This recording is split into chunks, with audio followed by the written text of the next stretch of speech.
Hola, mi nombre es Dina María Beltrán, soy médico veterinario zootecnista, magíster y doctor en parasitología y enfermedades parasitarias en rumiantes y hoy quiero hablarles sobre algunos aspectos generales sobre la infección por hemoparásitos en bovinos.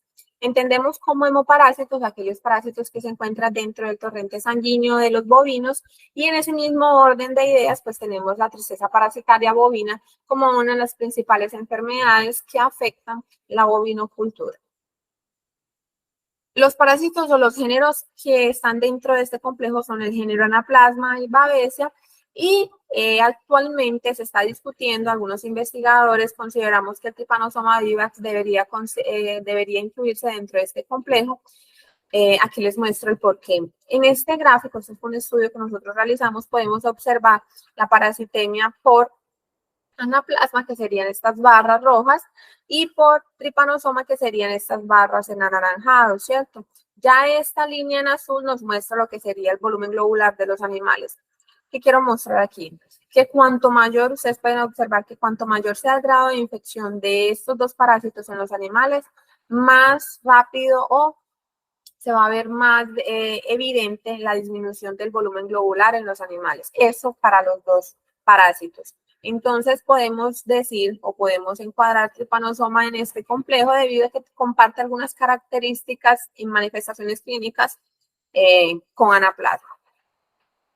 Ya hablando específicamente pues de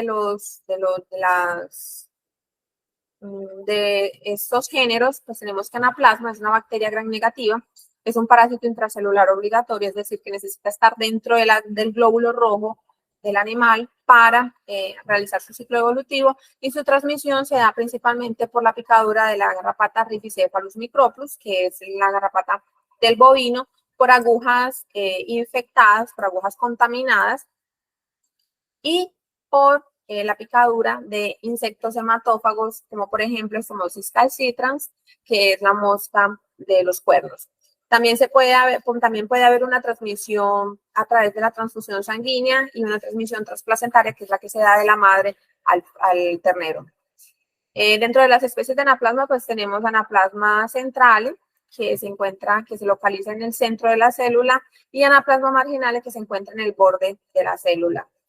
Ya las especies de Babesia, pues en relación a las especies de Babesia tenemos que este es un protozoario intracelular obligatorio. Su transmisión se da exclusivamente por la picadura de garrapatas. Tenemos dos especies, Babesia bigemina y Babesia bovis. Babesia bigemina pues tiene unas características particulares, es llamada también Babesia grande y Babesia bovis es llamada de Babesia pequeña. Entonces, Babesia bovis y Babesia bigemina se diferencian debido a que cuando se abren los dos merozoitos dentro de la masía, pues Babesia bigemina ultrapasa el borde de la célula y Babesia bovis no. Ya en el caso de Trypanosoma vivax, tenemos que este es un protozoario extracelular, es decir, que a diferencia de anaplasma y Babesia, pues este realiza todo su ciclo evolutivo por fuera de las hemáncias. Su transmisión se da principalmente a través de agujas contaminadas, es decir, por ejemplo, un animal infectado y compartiendo agujas, pues puede infectar a más de 5 animales y eso dependiendo de la vía de aplicación del medicamento. Se ha discutido también que existen insectos, hay transmisión por insectos hematófagos, pero por ejemplo, nosotros hemos hecho algunos estudios con Stomoxys calcitrans, por ejemplo, y esa transmisión no se ha dado. Entonces es algo bastante discutible. Aquí ustedes pueden observar en este video por qué consideramos que las agujas contaminadas es el principal fómite para la transmisión de la enfermedad. Y es que cuando, por ejemplo, en la aplicación de oxitocina, pues ustedes ven aquí que el joven está utilizando una aguja para 6 animales mínimo, ¿cierto? Entonces, en este orden de ideas, pues consideramos que esta es una de las principales vías de transmisión. Trypanosoma vivax tiene tres características morfológicas principales, que es el cinetoplasma, el núcleo y el flagelo. Y aquí, pues, este es el flagelo que le permite realizar este tipo de movimiento en el torrente sanguíneo. Esta es una imagen a través de un microscopio. Aquí en esta lámina podemos ver varios ejemplares de Trypanosoma vivax. Y existe una importancia económica importante de la tristeza parasitaria bovina en América Latina y es por causa de que ha causado, valga la redundancia, entre 800 a 875 millones de dólares de pérdidas anuales. Ya en Brasil, pues se ha determinado que ha tenido una pérdida de 500 millones por año. En Colombia actualmente no tenemos estos datos, pero pues podemos extrapolar estos números hacia nuestra realidad debido a que Colombia tiene un número de cabezas y una ganadería importante actualmente. Esta importancia o este impacto económico se da principalmente porque es una de las principales enfermedades que causa muerte en los terneros. Tiene una alta morbilidad, es decir, que tiene la capacidad de infectar varios animales en un rebaño. Normalmente estamos hablando de una morbilidad cuando el parásito está presente en la propiedad de 60-90%. Una alta mortalidad en algunos casos puede ocasionar abortos y puede causar pérdidas productivas, y eso en relación pues también al aumento del costo de producción con mano de obra, tratamiento curativo y tratamiento preventivo. Dentro de las categorías que tenemos, pues las más susceptibles son los terneros. Esto es principalmente la categoría de destete. Pues ya sabemos que en esta etapa los animales son muy susceptibles debido al estrés, ¿cierto? El sistema inmunológico pues está alterado, y es allí cuando los parásitos pues aumentan o tienen la mayor probabilidad de reproducirse y multiplicarse fácilmente. En el caso de adultos no expuestos, estamos hablando básicamente de los animales que han estado estabulados siempre y que en algún momento pues son llevados o tienen contacto con la garrapata o con el parásito en sí. Estos animales pues no son resistentes, tienen menos resistencia a la enfermedad, y estamos hablando que en una parasitemia de más o menos de 1%, que es considerada una parasitemia baja, pues son animales que no van a tener un sistema inmune adecuado para la respuesta, y generalmente su clínica es un poco más exacerbada, lo que los va a llevar a la muerte. En relación a los impactos económicos a Trypanosoma vivax, pues tenemos dos fases, ¿cierto? La fase aguda, que es donde tenemos un aumento de la morbilidad, una alta mortalidad principalmente en animales jóvenes, eso debido a la primoinfección, o sea, son animales que la primera vez que entran en contacto con el parásito, al no ser tratados, pues ellos tienen una clínica muy exacerbada y pueden morir fácilmente. Fase crónica, estamos hablando pues a partir de los 45 días, donde el animal no presenta signos clínicos ni sintomatología clínica en sí. Entonces vamos a tener un animal que va a presentar problemas reproductivos, reabsorción fetal y disminución en la producción de leche. Los problemas reproductivos pues se determinan básicamente porque cuando hay infección por tripanosoma hay una degeneración del hipotálamo, las glándulas pituitarias y las gónadas. Entonces eso altera la secreción de las hormonas que se encargan del ciclo estral en sí y la manutención del parto, la manutención de la gestación, ¿cierto? Entonces podemos tener reabsorción fetal, y en ese orden de ideas pues la producción de leche inclusive es uno de los puntos más críticos en una producción cuando se hace el diagnóstico de Trypanosoma vivax. De acuerdo con la biología y los aspectos patológicos, tenemos que Babesia bovis se desarrolla dentro de la garrapata. Entonces, cuando cuando faltan más o menos 24 48 horas para ella caer al suelo para realizar la oviposición, tenemos que esa teleógena, ella va a ingerir la mayor cantidad de sangre posible, y asimismo va a aprovechar los nutrientes y va a devolver hacia el bovino, es decir, el plasma lo va a devolver hacia el hospedero, en este caso el animal, y allí va a inocular la fase infectante, que es el esporozoito. Entonces ese esporozoito va a penetrar el eritrocito, va a ser la fase evolutiva a trofozoito, y ese trofozoito pues va a tener la forma evolutiva de merozoito, que serían dos merozoitos por célula.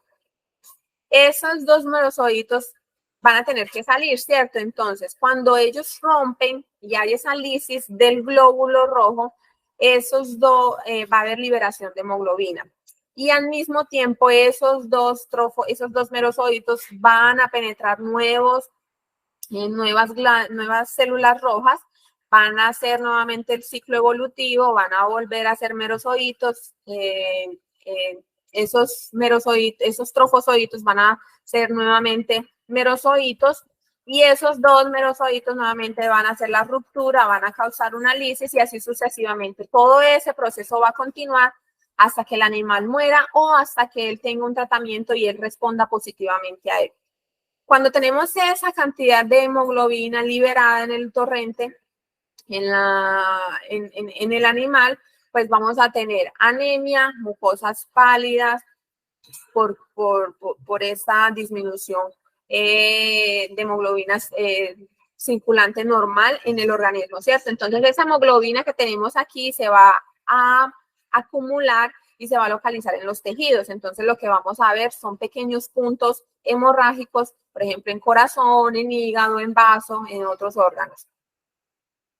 Aquí, por ejemplo, podemos observar esos puntos hemorrágicos y además observamos que hay liberación, además de esos puntos hemorrágicos, esa hemoglobina se va a conjugar o se va a unir a la orina, ¿cierto? Y va a ser liberada.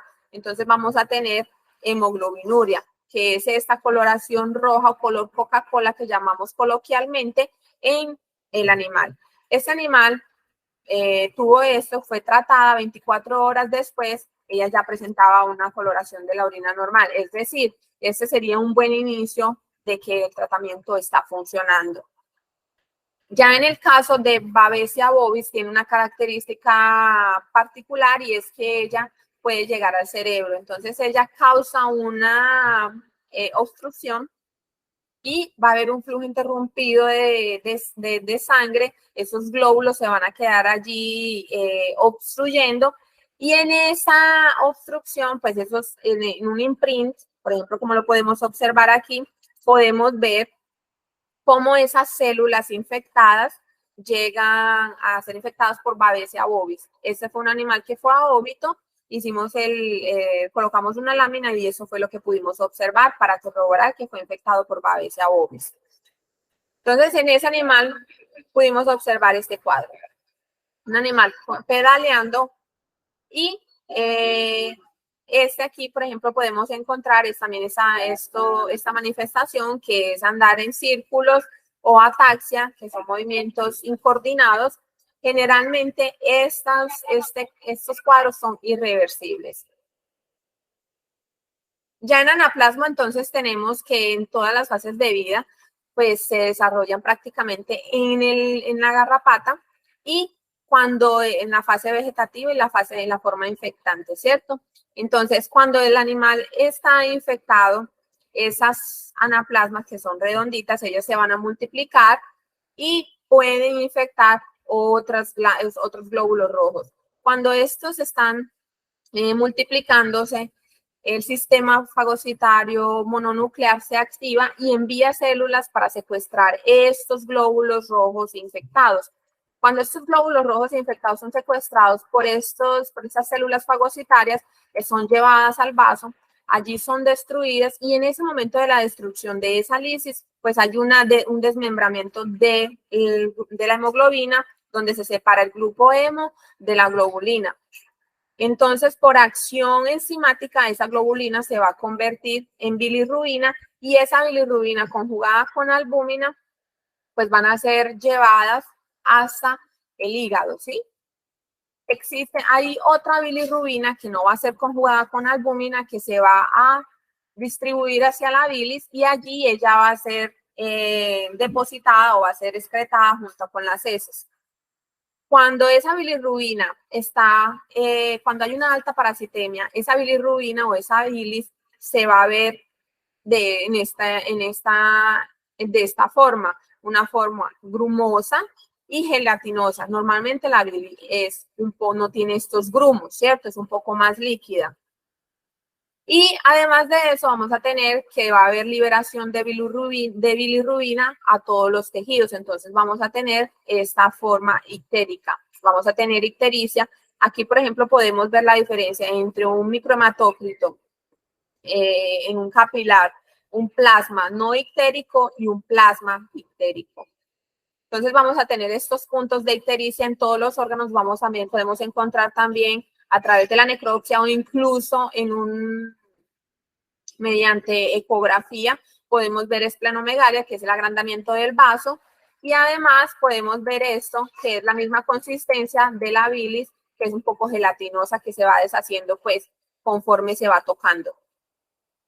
Ya en los aspectos patogénicos por Trypanosoma vives, pues vamos a tener anemia, vamos a tener epífora bilateral, que es estas lágrimas en ambos ojos, un aspecto triste, orejas caídas, vamos a tener inapetencia, anorexia en algunos casos de enfermedad, algunos son crónicos, o vamos a tener animales también cuando no son tratados en decúbito, y ese decúbito, pues animales en decúbito, pues sabemos que van a óbito en algún momento si no responden al tratamiento. En la fase aguda. En la fase crónica, estos animales, hablamos de crónica a partir de más o menos los 45 días, cuando los animales han pasado la primoinfección, y esos reservatorios pues tienen una importancia, y es que ellos van a continuar transmitiendo el parásito a sus hijos y todo eso, o cuando se tiene, por ejemplo, la práctica de la oxitocina, pues es un riesgo grande en la transmisión iatrogénica. Entonces, también tenemos que a través de la reactivación de la parasitemia, pues podemos tener abortos y afecciones podales. Esto es muy común en confinamiento o cuando los animales son descartados, pues debido al estrés por el transporte y todo eso, los animales desarrollan problemas podales. Entonces, tenemos que el diagnóstico clínico a campo, entonces podemos observar este animal, por ejemplo, tiene una manifestación aquí, observamos la ubicación de las orejas, a diferencia de este, ¿cierto? Entonces, esto podría ser un indicio de que algo no está bien y que este animal necesita ser evaluado, y lo primero que nosotros hacemos es determinar si este sería una de las principales enfermedades que podríamos diagnosticar, ¿cierto? Entonces, de forma general, nosotros vamos a tener un animal triste, anémico, ictérico, con aumento de la temperatura. Entonces, vamos a tener un animal con fiebre, vamos a tener un animal inapetente, un animal anoréxico, con entre otras características, ¿cierto? Ya mencionadas. Y ese diagnóstico nosotros lo hacemos también a través del diagnóstico clínico laboratorial, ¿sí?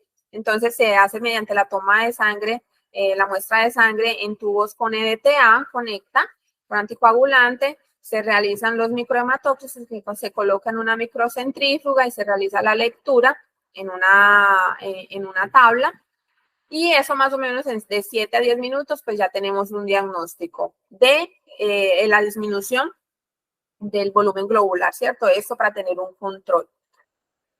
También existen algunas máquinas que me van a determinar el valor del hematócrito y la hemoglobina en los animales. Es un aparato muy utilizado en algunas empresas en Brasil.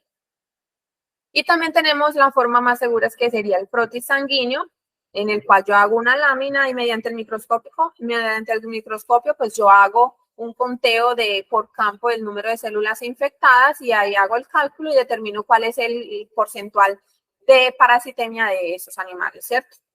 Entonces hago esto aquí, realizo la coloración de esa lámina, la coloco al microscopio, pues hago el cálculo. Esta sería entonces lo importante o lo que deberíamos resaltar de esta enfermedad, teniendo en cuenta que es una enfermedad muy común, que afecta mucho nuestra ganadería y que debemos prestarle mucha atención y cuidado a la hora del diagnóstico y del tratamiento. Esto sería todo. Muchísimas gracias. Hasta luego.